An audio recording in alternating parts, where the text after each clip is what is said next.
écoutez Votre Santé, une balado-diffusion du Centre intégré universitaire de santé et de services sociaux du Centre-Ouest de l'île de Montréal.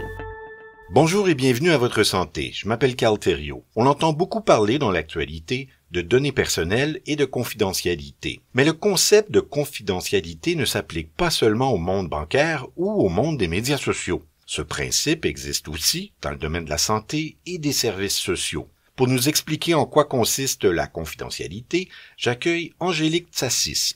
Maître Tsassis est déléguée aux plaintes au bureau de la commissaire aux plaintes et à la qualité des services du CIUS du Centre-Ouest de l'île de Montréal. Bonjour, Madame Tsassis. Bonjour, Monsieur Thériault. Dites-nous d'abord, pour bien comprendre le concept, c'est quoi exactement la confidentialité? Oui, certainement.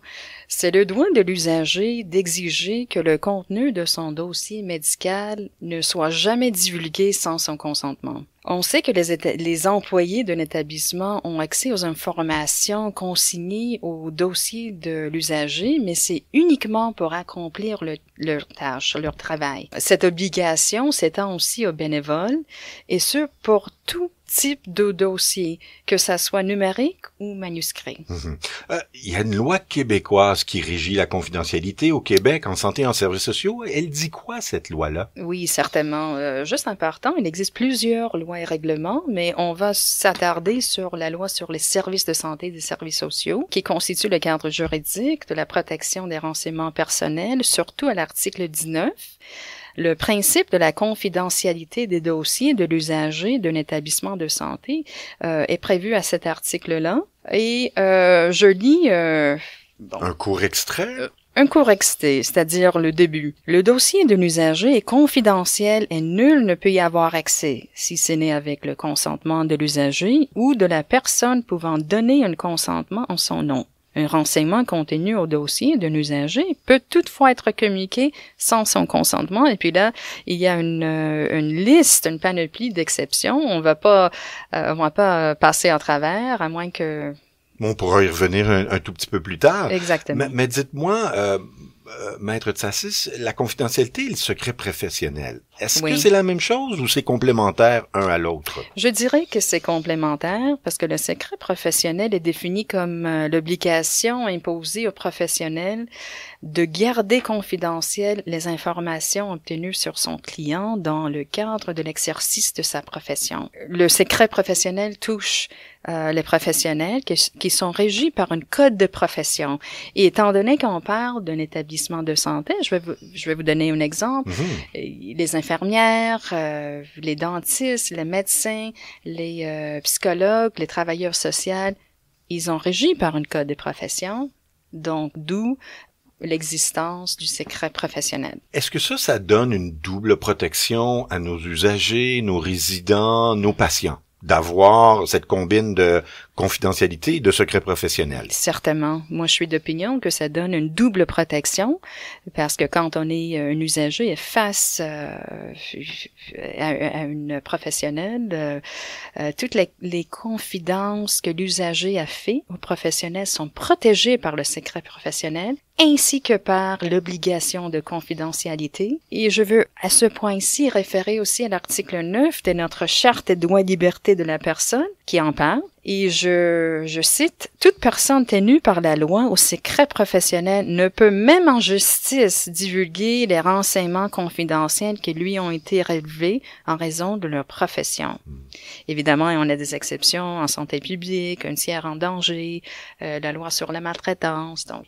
Pourquoi, Maître Tsassis, c'est si important de préserver la confidentialité des usagers? Oui, le respect de la confidentialité est vraiment un corollaire du respect de la dignité et de la liberté de l'individu qui constitue un droit inhérent à la personne humaine. En fait, la confidentialité des informations concernant l'usager se rattache au respect de la vie privée, au fond. Et on a plusieurs articles. On a notre Code civil du Québec à l'article 3 qui nous dit respect de la vie privée ou respect de son nom, de sa réputation. Donc, il protège ces informations-là. On a qu'à référer aussi à l'article 5 de notre Charte québécoise des droits fondamentaux qui en parle en disant que toute personne a droit au respect de sa vie privée. Pour sursimplifier, là, Oui. et vous allez me corriger si je me trompe, mais ces informations-là nous appartiennent à chaque individu et c'est à nous d'en disposer comme bon nous semble, mais pas pour les autres d'en disposer comme bon leur semble. Effectivement, vous avez très bien compris. Et ils sont, comme je vous ai dit, ils font partie de notre droit fondamentaux. Qui dans notre organisation maintenant doit assurer la confidentialité, oui, des usagers, de nos patients, de nos résidents? C'est vraiment l'établissement et par le fait même, tous ces employés qui sont tenus à cette obligation. On a des employés professionnels qui, en partant, sont tenus par le secret professionnel, on a déjà vu ça, ainsi que par l'obligation de confidentialité de l'établissement. Comme on a dit, qui fait en sorte que ces renseignements reçoivent une double protection. Il ne faut pas oublier que le personnel non professionnel, tel les cadres, les employés d'entretien, etc., sont également tenus à l'obligation de confidentialité de l'établissement.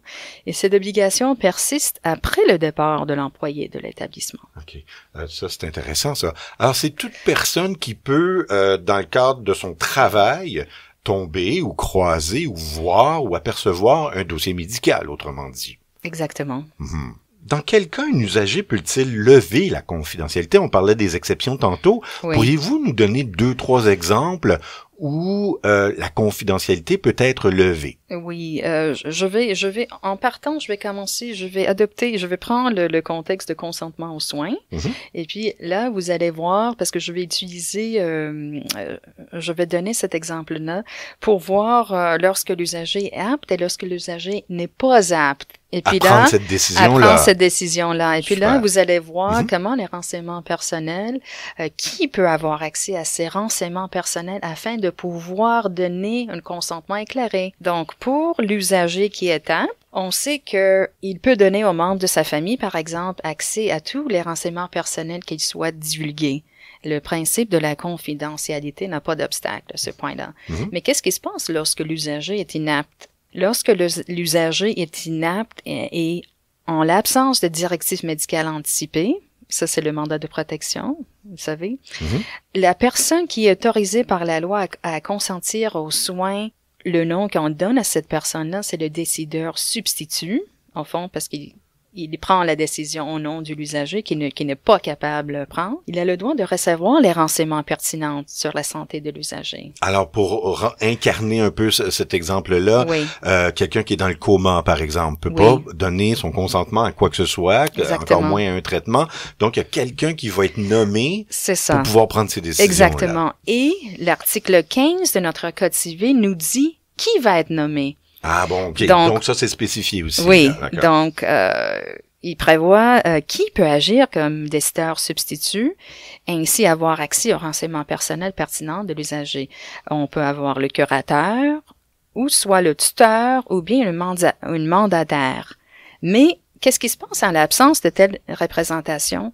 Encore une fois, le Code civil nous dit on va regarder pour voir s'il existe un conjoint, que ce soit un conjoint de fait ou même une conjointe de facto. Si on voit qu'il y a un conjoint qui agit comme un conjoint, on va pas poser trop de questions. S'il n'y a pas de conjoint, un proche parent. Okay. Et s'il n'y a pas de proche parent, une personne qui démontre un intérêt particulier peut agir comme décideur substitut. Okay. Donc, une telle représentante de l'usager peut avoir accès à ses renseignements personnels pour l'aider à donner un consentement clair. Ce qui fait que cette personne-là va recevoir et les soins et tous les traitements nécessaires. Exactement.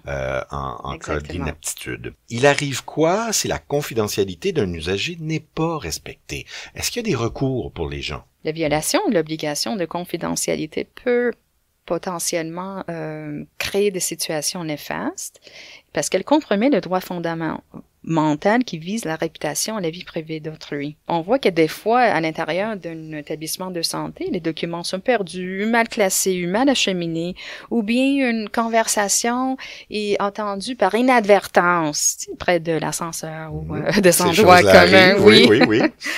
Donc, les gens discutent de leur travail comme ça à brûle-pourpoint. Exactement. Donc, lorsqu'un renseignement est protégé par la confidentialité et divulgué sans droit, l'usager peut possiblement subir un préjudice, un embarras, une stigmatisation sociale, même une perte d'emploi. Donc, c'est pas une situation qu'on souhaite vivre. Donc, c'est la raison pour laquelle on a un excellent encadrement juridique et l'établissement de santé aussi, moyennant l'obligation de confidentialité, essaye de protéger les usagers contre ce genre de situation. Excellent. Merci beaucoup d'avoir participé à l'émission aujourd'hui, Maître Tsassis. Vous venez d'entendre Angélique Tsassis. Maître Tsassis est déléguée aux plaintes, au commissariat aux plaintes et à la qualité des services du CIUS du Centre-Ouest de l'île de Montréal. Si vous avez des questions en lien avec la confidentialité, vous pouvez appeler au bureau de la commissaire aux plaintes et à la qualité des services au 514-340-8222, poste 24222. 514-340-8222, poste 24222. C'est tout pour cette semaine. Merci d'avoir été là.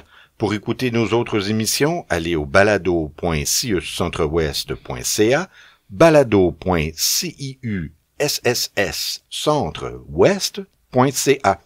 Si vous avez des suggestions à nous faire, écrivez-nous. Je m'appelle Carl Thériault. À la prochaine.